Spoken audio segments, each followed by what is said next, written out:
What's up, y'all? It is Jada Renee, and you're watching Jada Creates.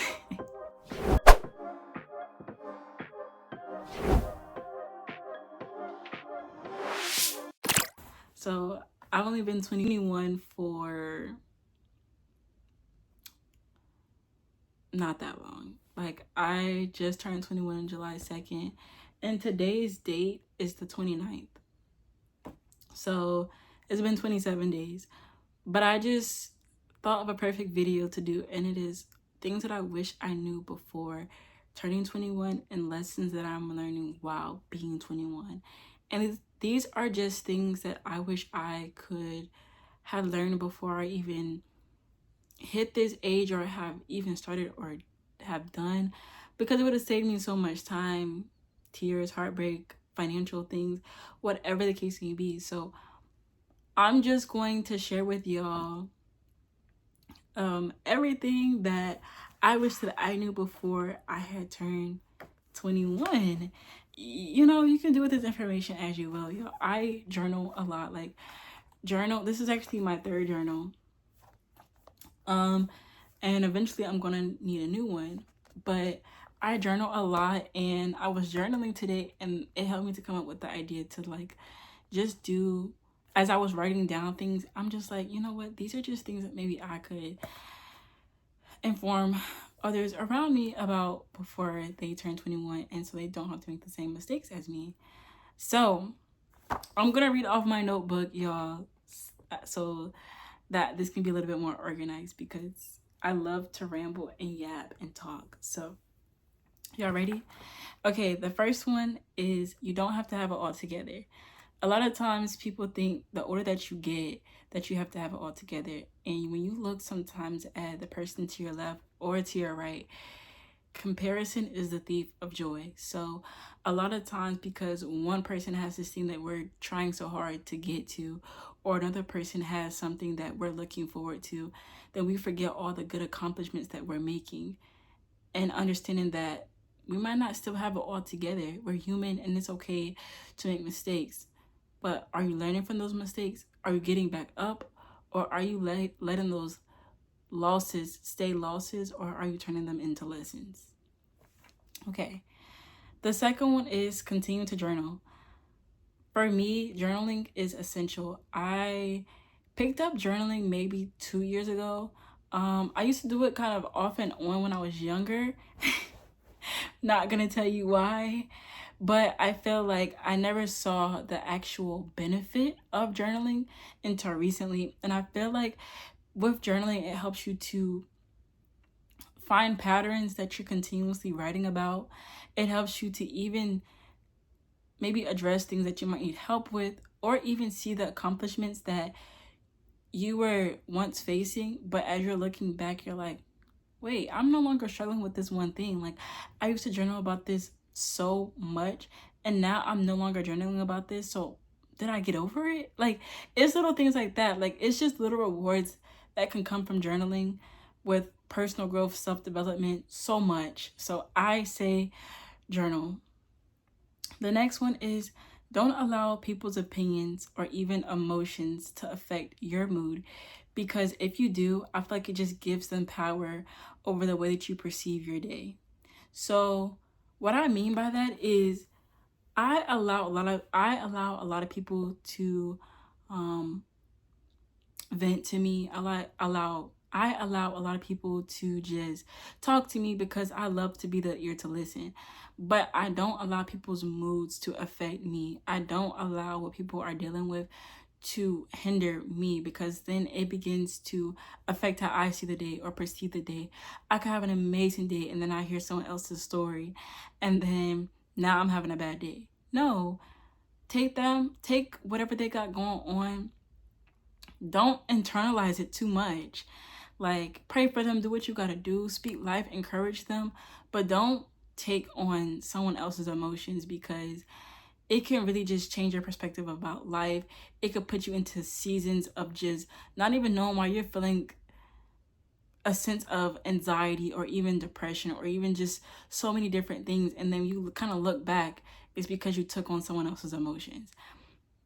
Let people have emotions, but don't allow them to become your emotions or your identity. Okay. The next one. And I still struggle with this, y'all. So the next one is take wow. Okay. The next one is take accountability. Even if you're wrong, apologize. If you're wrong, say I am sorry. It like don't have so much pride to say, I'm not gonna lie, I was wrong about that. However, in that same note, don't minimize your emotions to allow someone else to be the only one that is able to express their emotions. I have been around so many people who just, they would make it known that their emotions were valid. And I'm not saying that they weren't, but so is yours. And don't you ever neglect your emotions so that someone else can feel theirs. Y'all both have emotions. You are both given emotions for reasons. Use it, express it.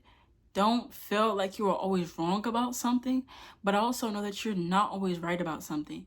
And it's also okay for two people to agree to disagree. You don't always have to agree on the same thing. It's just life. You don't always have to make someone see your opinion or see where you're coming from.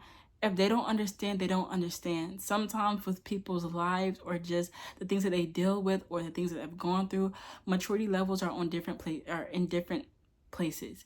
So you might be mature enough to understand something while someone else might not be as mature to understand where you're coming from. So due to that and due to your life experiences and the lack thereof of theirs, or maybe vice versa, just understand that there might be things that you understand and there might be things that they don't understand. From there, just agree to disagree. And that's okay to leave it at that. Next. Whew. This should have been number 1. Don't neglect you or God. Honestly, God is the source of everything. And when you neglect that, everything just falls out of place. Nothing, it's almost like a ripple effect where it's like, it just feels like it's one thing after another that's just not going right. Or just life just begins to feel like it's filled with less and less purpose and just more so like, what am I doing? And I say that because with God, it just gives you purpose to keep going.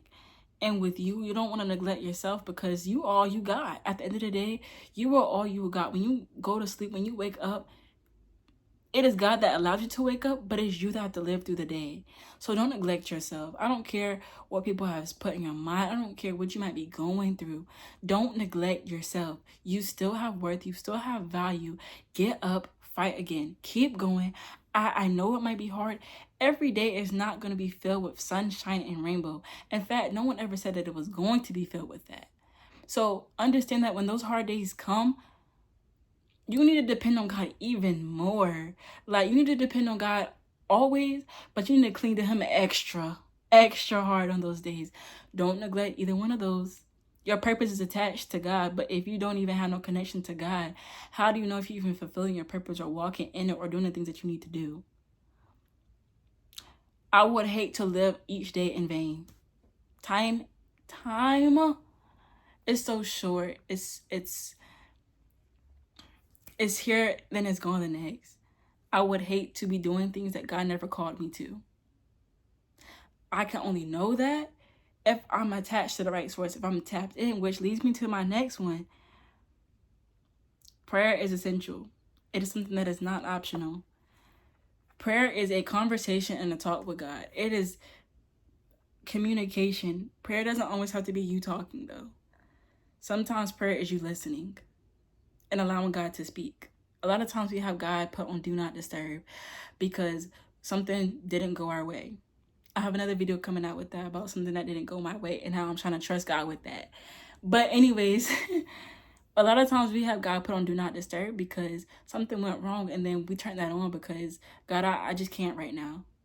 What you mean you can't right now? What you mean you can't right now? Yo, and I'm laughing because once again, things that I've experienced and wish that I've learned from. So I'm just trying to help y'all. You know what I'm saying? I'm just trying to give little gems here and there. Prayer is essential. There are things that are going on that we do not see. There are principalities, there are powers, there are just dominions. There are just so many different things that we cannot physically see with our physical eyes. So when we pray, you have the power to cast out and cast down things that you cannot even see, but God sees, but God knows.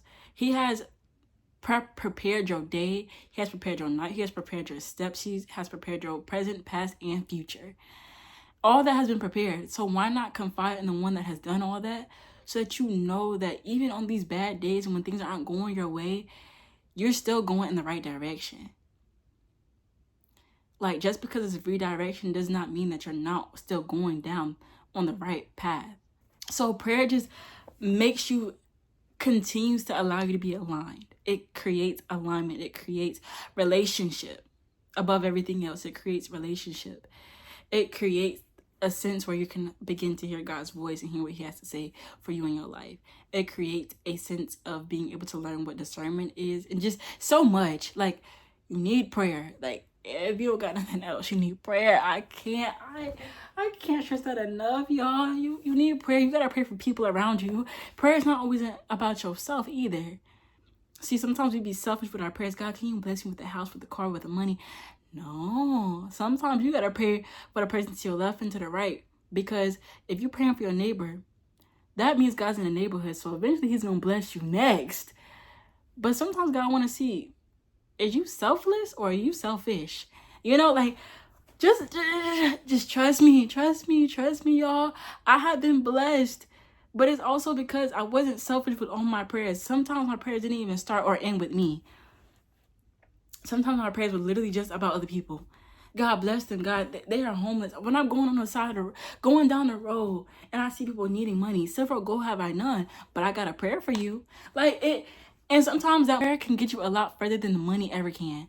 So, anyways, I prayed into my now. Okay, anyways. Okay. Understand the purpose of family. Y'all, this is a big one. Don't neglect them. I don't care where you are at in your life. I don't care if you and your people are on bad terms. Mind you, I'm talking about people who actually are pouring into. I'm not talking about people who are constantly using you. I'm not family. I'm talking about me. I'm talking about Jada. That did kind of hurt, I'm not gonna lie. But when it comes to my family, I have learned not to neglect them, because what I used to do when friends came around, I used to say, okay, cool, like, this my friends, these my friends, mom and dad, I'm gonna see y'all different day, whatever the case may be.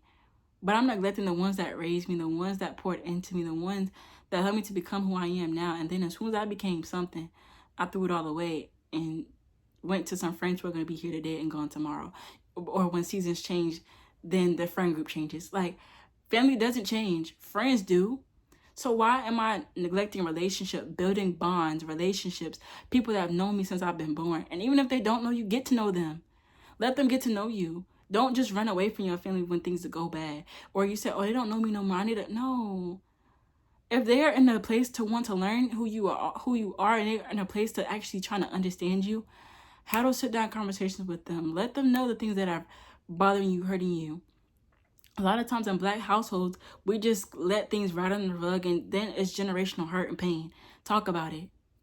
Please talk about it. Because what you don't talk about, it still is there, and it's going to affect somebody else. It's going to affect the next generations. Dead it. Family is more important than the situation. Dead it. I don't care what it is. Dead it. And if you can't dead it yourself, go to therapy for it. And that's gonna be my next point. But just pick up, y'all. I'm trying to help. I'm trying.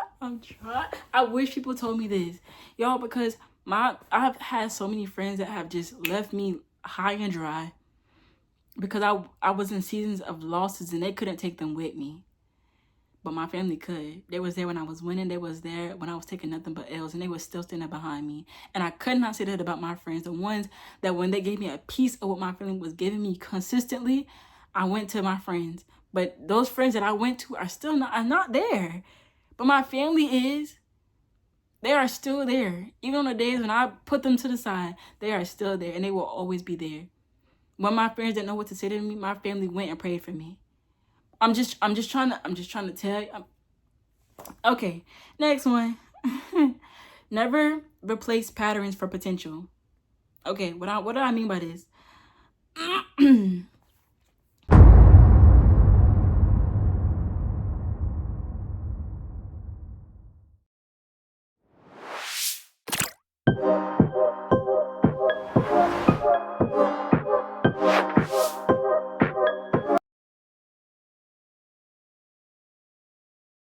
Think they can become this. Maybe they can, but not with you. Like, it's not your job to build a person, to make a person. There's only one Build-A-Bear, and they make bears. They don't make people.